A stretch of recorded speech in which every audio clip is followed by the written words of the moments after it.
This program is brought to you by Ignite TV. Now you're in command. Visit Rogers.com for more details.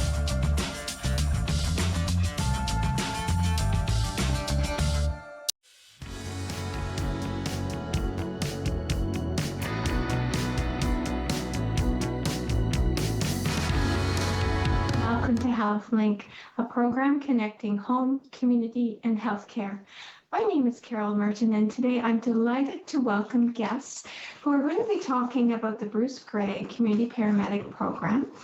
And in no particular order, I want to introduce Dr. Kelly Fenn, who practices hospice and palliative medicine and family medicine.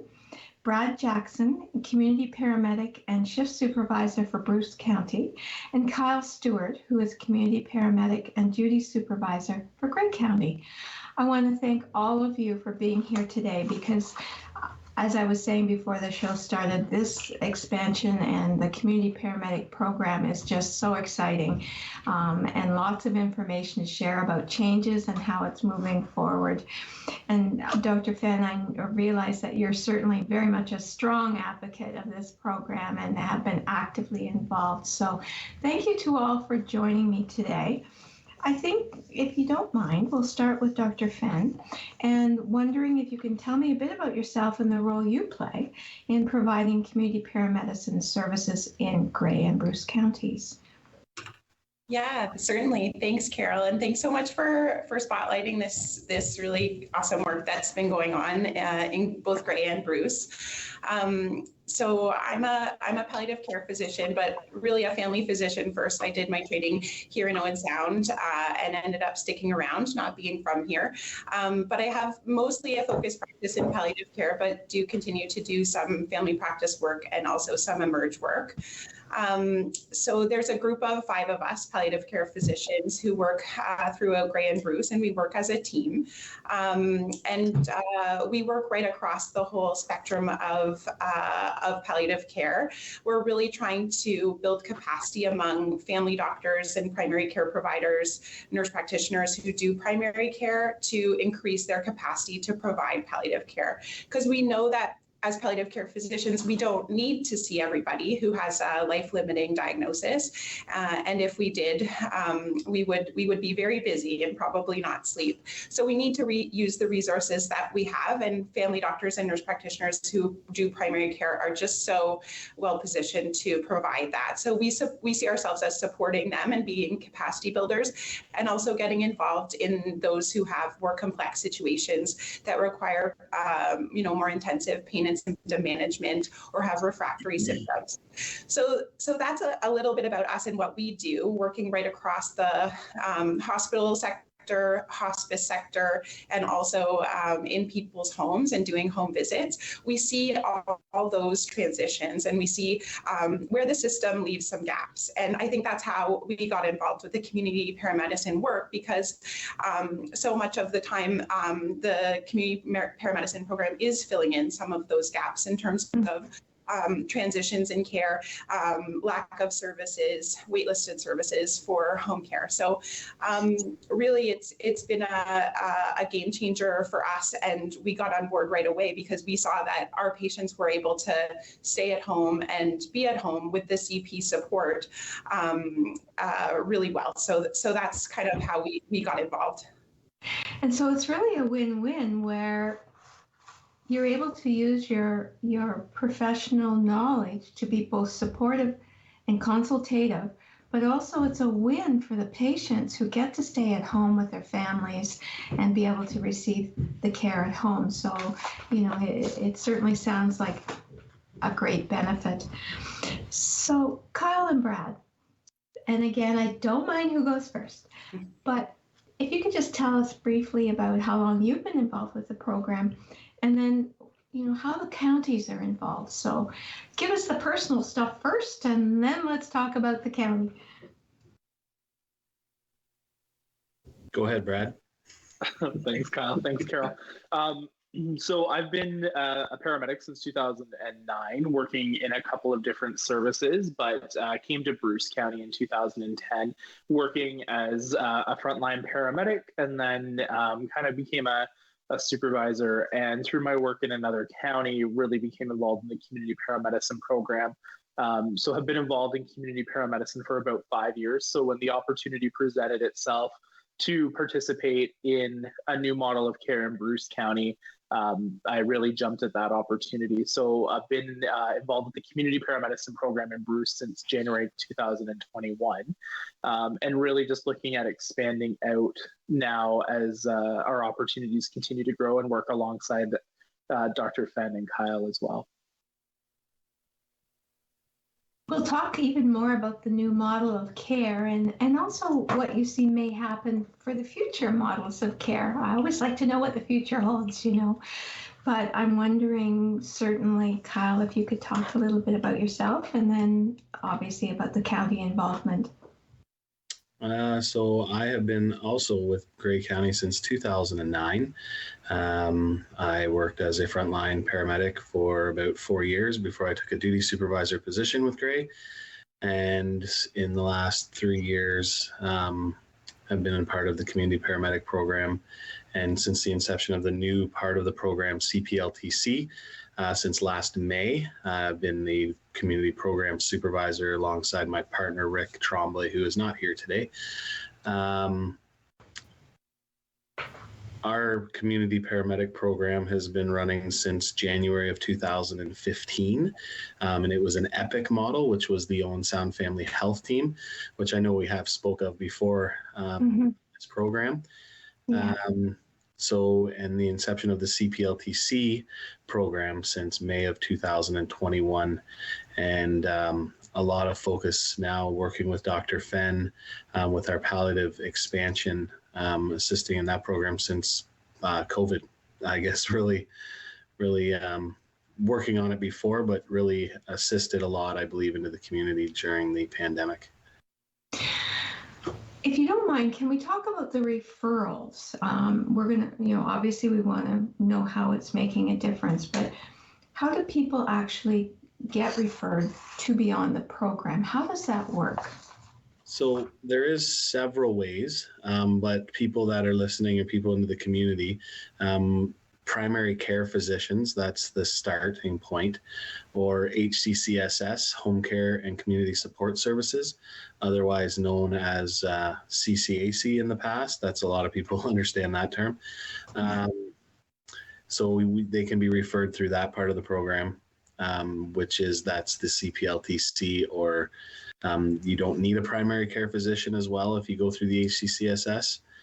And they will complete the referral forms if applicable. The referrals, there's guidelines to the referrals: chronic obstructive pulmonary disease, congestive heart failure, diabetes, and with the CPLTC program, patients that are complex care patients awaiting long-term care.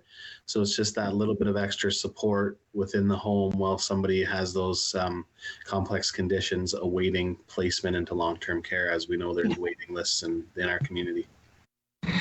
Dr. Fenn, people, when they hear the word palliative, they think of cancer, but your scope of practice for palliative care is more than cancer care.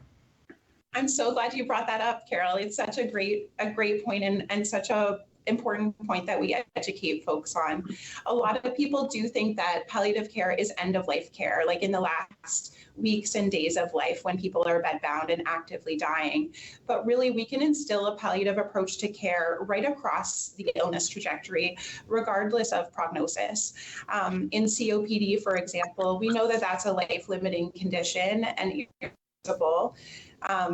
People who have COPD can live for many years, but they can also benefit from a palliative approach to care provided by their family doctor, nurse practitioner, by their home care team, by doctors and nurses at the hospital. But they can really benefit from the discussion about what they can expect in the future, how to do advanced care planning, what that means, what they want to get out of life, if they want to get the longest possible life, or if they want to have the best quality of life, regardless of length. So really, it's a huge push in the palliative care world right now, is to really get earlier palliative care and to change people's minds about where that really fits in. And we are always glad to see people earlier on in the disease trajectory, at the time of a diagnosis of stage 4 metastatic cancer, even if the prognosis could be quite a long time with treatment, because it enables us to build that relationship and support that patient along. So thanks for bringing that up. No problem. And I think it's important that people understand that this service is available to a variety of life-altering conditions based on referral. Now, medical directives. So this is to perhaps ask the paramedics, and then Dr. Fenn, for sure, you can't just go in and do something you think the patient needs at the time, correct? There are restrictions. What would some of those restrictions be for the paramedics, and then how do you work with the physicians to be able to meet the patient's needs? I'm not sure if you use patients as a term. There's so many different terms. What do you use? We can use clients. They can be referred to as clients for the most part. Depending on the situation, they can become a patient, exacerbation calls, stuff like that. But most of the time we refer to them as clients. Okay. So Brad, do you want me to speak a bit about directives? Sure. Okay. So as a paramedic, we are not active practitioners as like a physician or a nurse practitioner. So we have to work under direction or directive under a physician or nurse practitioner. So our community paramedics undertook an additional amount of complex training to deal with chronic disease, palliative care, phlebotomy, IV access and medications, point of care blood work, and advanced assessment.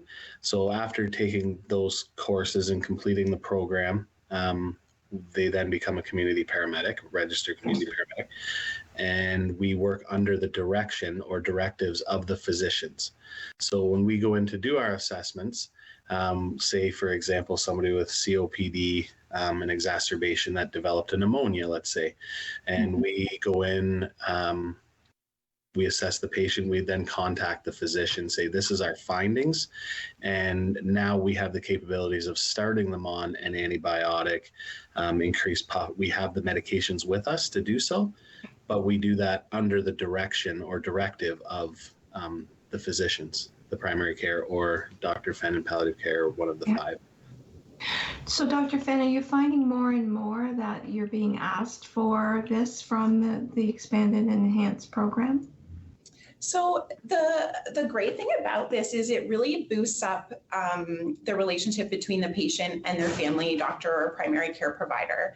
And so I think, I don't actually, for the palliative care patients that I follow in the community who are served by community paramedicine and say they don't have a family doctor, then that would be me. But I don't actually get a lot of need or contact from these guys because they have a really strong relationship with primary care, and that's really what it is, the foundation, because the family doctor, the nurse practitioner, is the person who knows this patient best, and so that's who should be giving those orders, and that's who should be saying, yeah, I agree with you, Brad, with your assessment that you think this patient has a exacerbation of their heart failure because they're needing more home oxygen and their legs are swollen, so let's increase their diuretic to get their symptoms better if their goals of care are to stay home and not to come into the hospital. We live in a very broad geography with very unique weather circumstances. Brad, can you tell me about how you're able to meet the demands of community paramedicine in Grey Bruce? For sure. It definitely is a broad geographical area. And, we do have some urban centers, but most of the area is quite rural, or even some remote areas as you move up the peninsula. So really, I think what both programs have done are station community paramedics throughout their geographical area so that they are more tied to their community. So in Bruce County, we have community paramedics that work out of certain geographical districts. So we have a community paramedic that serves the Wyerton area, We have another one that serves the Lakeshore area, so Kincardine, Saugeen Shores. And then we have one that serves kind of the interior area. And it really is to be able to respond to those local needs and have kind of a dedicated resource in each perspective area. The weather is also a bit of a challenge, of course. So we try and make sure that our community paramedics aren't traveling too far to get to their patients. So that's the other benefit of having them strategically placed throughout the county. I can't help but think with the patients or clients that you see, just the effort for them to have to go to a medical care facility or their doctor must be, and sometimes very challenging. Knowing that community paramedicine goes to them must really be a huge support from a physical and also a mental and emotional support. I'm wondering if each one of you, if you feel comfortable, talking about what you've observed as the impact of this community paramedicine program. And obviously, if you feel you want to share a de-identified patient or client story, that would be wonderful. Let's make it personal. Who would like to do that? Dr. Fenn, do you feel comfortable starting with that? Absolutely. There's been a few times in the last couple of years since I've been involved with this program that it's just been a world of difference. I can really tell you that. So I had a patient up on the peninsula whose family physician was located quite a distance away. And so I was providing the primary palliative care for that particular patient. And their goal was to pass away either at home or at Chapman House Hospice. And the patient was declining and deteriorating. And it was quite clear that they were in the last days to short weeks of their life.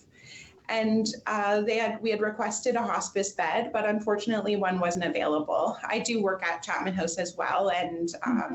And just sometimes when you need a bed, they're full. So it is sort of dependent on what's available. And at that point, that wasn't an option. So the other option was to go to hospital and have a hospital death because hospice wasn't available. But the patient said, you know what? No, I really want to be in a home-like environment, like hospice or in my own home. But unfortunately, they were waitlisted for home care nursing. Especially on the peninsula right now, we have a huge shortage of home care nursing. This is really a health human resource issue where people are being hospitalized because of this lack of boots on the ground in terms of home care nursing. So with this patient, they required some medications to support them to be comfortable as they were approaching the end of their life, which is a common need in the patients that we serve. And unfortunately, the patient's wife was not a nurse or a trained healthcare professional and wasn't able to draw up those medications or administer those medications. And that would be a role that usually the home care community nurses would be doing. So thankfully, the community paramedics have been trained. They've done time at hospice and are familiar with drawing up of medications and inserting port sites to help do home medication injections. And we were able to get a paramedic in the same day, and I was able to guide them through what needed to be done and walk the family through by phone. And that patient ultimately did have a beautiful home death, which was really what their goal was. And certainly without those medications and that process, like that support, that wouldn't have been possible. And I think it would have resulted in a 911 call and an emergency room visit, and possibly them passing away in an emergency room. So it was huge. Just I've got lots of stories just like that, but really filled in some of those gaps, especially being faced with really severe human resource challenges in terms of nursing right now in our community. It's been massive to have these guys available. Huge impact. Brad, how about you? Can you share a story? Sure. So because the community paramedicine program is so new in the province of Ontario, it really is a lot of our successes are demonstrated through quantitative results, so healthcare system savings and that type of thing. But the best stories I think that we hear are from the caregivers. We know the patients appreciate the in-home treatment. We know the patients appreciate healthcare providers coming to them and not having to leave the house. I think one of the unanticipated results was also the reduced caregiver stress and caregiver burnout, knowing that they have someone to call if they have a question, knowing that they have someone to reach out to. And the community paramedics are quite adept at building rapport quite quickly with these families and these patients. And so I don't know if it's captured anywhere in like the formal data, but it is one of the successes of this program, is just seeing how much the caregivers really found comfort in knowing that there was someone there, even just to bounce ideas or questions off of. Like, is it time to call the physician? Is it time to call the ambulance? Yeah. Can you come out and see me later today, type of thing. So that's been one of the really the success stories that I find one of the best. Excellent. Kyle, how about you? Brad covered a pretty good portion of some of the success that we have there, but I can give a particular story, especially when we talk about demographics. COPD patient, previous history of exacerbation, so other symptoms, illnesses creating the COPD getting worse. In previous history, this patient would end up, putting it off, not wanting to go to the doctors, telling the spouse, I'm not going, I don't want to go to the hospital, and ends up in severe pneumonia, respiratory failure, 911 call to emerge, then ends up in step down ICU, in there for a week period of time, ends up coming out. Now they've been in a bed for a week, ends up having to have physio, long-term, like longer recovery period, like weeks instead of days, months instead of days. The community paramedic program, they start this patient on the community paramedic program, or client rather. First sign, patient starts getting short of breath while doing something outside activity wise. Spouse calls us, says, hey, I think you need to come out and see my partner. We said, sure, come out. Started assess the patient. Yeah, I think you are starting to get a bit of an exacerbation of your disease. Call the physician, start the patient on early antibiotics, prednisone, whatever the case may be in that point in time. Follow up within 3 days. No symptoms do not get worse.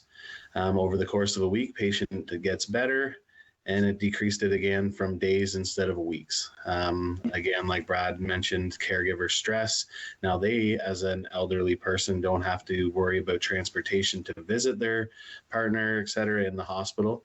And that's, I'm kind of trying to generalize it to not give identifiers, but that's pretty much, those are the stories that we hear a lot. And then again, attributing to Dr. Fenn, same thing with the palliative, just that ability to follow their care plan of wanting to be within their home. We talk about Grey County and we talk about Bruce County, but as you're discussing this, it's really community paramedicine without borders. You're talking about a similar process across counties. Now, I understand you have centralized fax intake and a centralized referral, so we've got just a few minutes left in the program. So you've been able to work together on a form. I mean, oh my goodness, that's a remarkable thing in itself. So would you mind talking about how you collaborate and how you work with two different counties? And you're unique and individual, but you're working together on this program, right? So Sure. How did that come, and how do people know? Basically, there is one intake fax, right, number that you use. Yes. Who'd like to speak to that? I can speak to the central intake, I guess, because I'm the one that receives it, so we'll go with that. Good thing. So the central fax, central intake, so I did not have a part in creating this, the referral, standardized referral form. I know Brad had part of that, Dr. Fenn and Rick, but how the intake works is, so that central comes to me, I quickly kind of review it, because we do work cross borders based on primary care physicians. So if we have a physician in Wyerton and the patient lives in Georgian Bluffs, which is Grey County, Bruce County will still come into Grey, and vice versa. We have a patient, on outside borders, we will still cross those borders to ensure that the primary care physician is still a part of their care plan, because that's obviously, as Dr. Fenn mentioned, primary care is your number one. They know the patient. So then basically me and Brad work together on that. I do the review quick. It goes to Brad. I keep ours. And if there's any question, me and Brad talk quite a bit throughout the week. And we go from there to make sure that the highest level of care can be achieved for our patient clients. I think too, the common referral form was also sort of focused on a provider point of view, knowing that patients and providers don't really pay attention to geographical boundaries of gray and Bruce, right? Like when you're sick and you need help, you just need a number to call. And so that was the idea. And also just for healthcare providers to make it one central place, regardless of where the patient lives, rather than looking up, are they in Gray County? Are they in Bruce County? This kind of thing. It's been huge, but it also sort of reflects the work going on around the Ontario health teams, and we're really revitalizing and localizing healthcare structures. This is an initiative ongoing here in Grey Bruce, and I do some work with the Ontario health team for the Grey Bruce program, and really reflects meeting local needs rather than programs based from afar and implemented here. This has really been designed and implemented based on what we need here in Grey Bruce. So in the last 2 minutes of the program, what does the future look like for community paramedicine? Have you got your crystal ball out there, or what would you like the future to look like? That might be easier to answer. Where are you going from here? So I think we always face the challenge of sustainable funding, for sure. As Grey County is well aware, and any programs that have existed for a little while, funding is kind of our number one barrier at times. So recently we've seen a lot of support from the Ministry of Long-Term Care, as well as Ontario Health, to support the community paramedicine programs. So ideally, we will see that continue, become sustainable funding, so that these programs can continue to support clients in their communities, and we can continue to support these local programs as well. So onward and upward, hopefully. And you mentioned long-term care, and that's certainly the next horizon, I would think, for paramedicine program, correct? Yeah, exactly. Trying to build some capacity on that long-term care waitlist that we know is so long, for sure. Well, I can't believe the time is up. I have appreciated so much hearing about this program, and absolutely appreciate what all of you are doing for our communities. Thank you for taking the time. Thank you as well to our viewing audience for joining us today to learn more about programs, resources, and services available to you and to your family. Take care, stay safe. Thank you.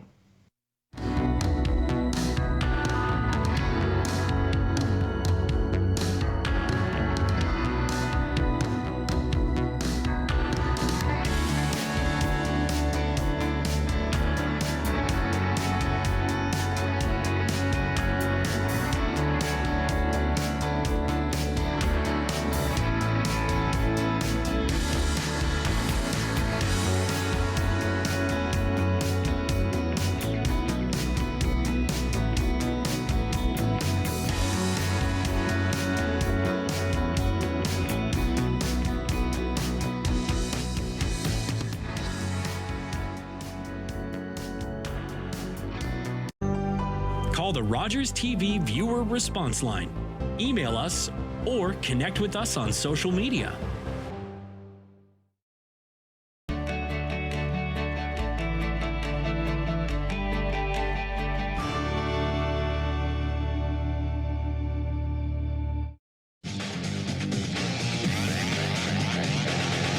Hi, I'm Thomas Shade, a right wing with the Owens Attack.